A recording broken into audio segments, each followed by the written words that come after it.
the biggest focus being on getting right the first time with high quality products in the interest of the safety of the patient.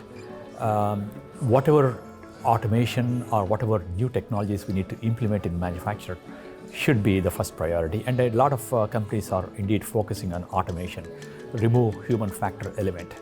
And secondly, this is also a requirement coming from regulatory bodies, that is doing human factor evaluations.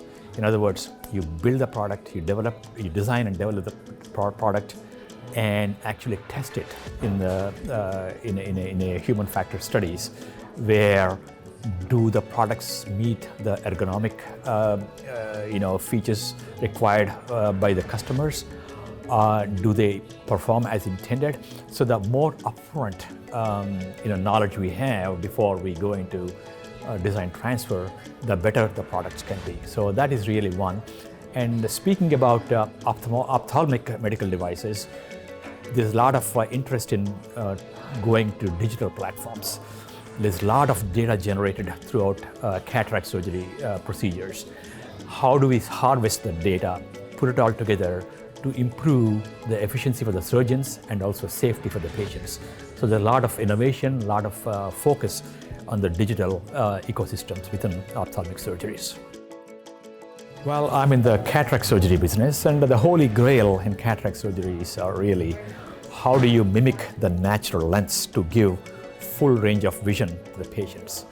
So that's a massive race going on across the industry, who reaches the finish line. It is still kind of unrealized, but we are all investing pretty heavily into what we call an accommodating intraocular lens that mimics the natural lens for a patient.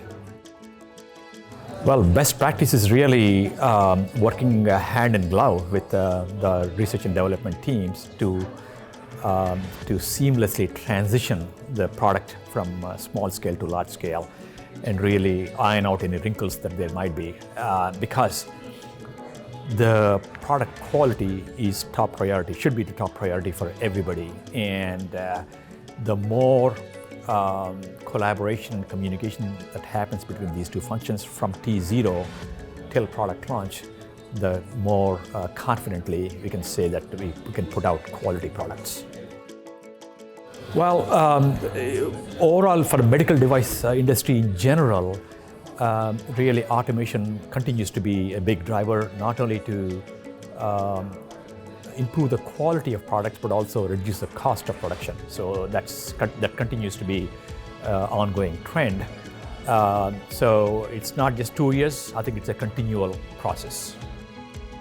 I can speak to perhaps ophthalmic industry, which depending on the size of the organization, the level of automation also is dependent on that. So, but clearly, in the context of contact lenses or intraocular lenses, there's a lot of manual element in inspecting the quality of the lens.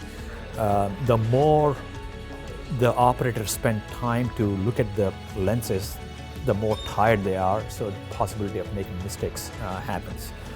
So investment in automated vision inspection is probably one area that probably is going to be very beneficial. And I do know some companies are heavily invested in that area too.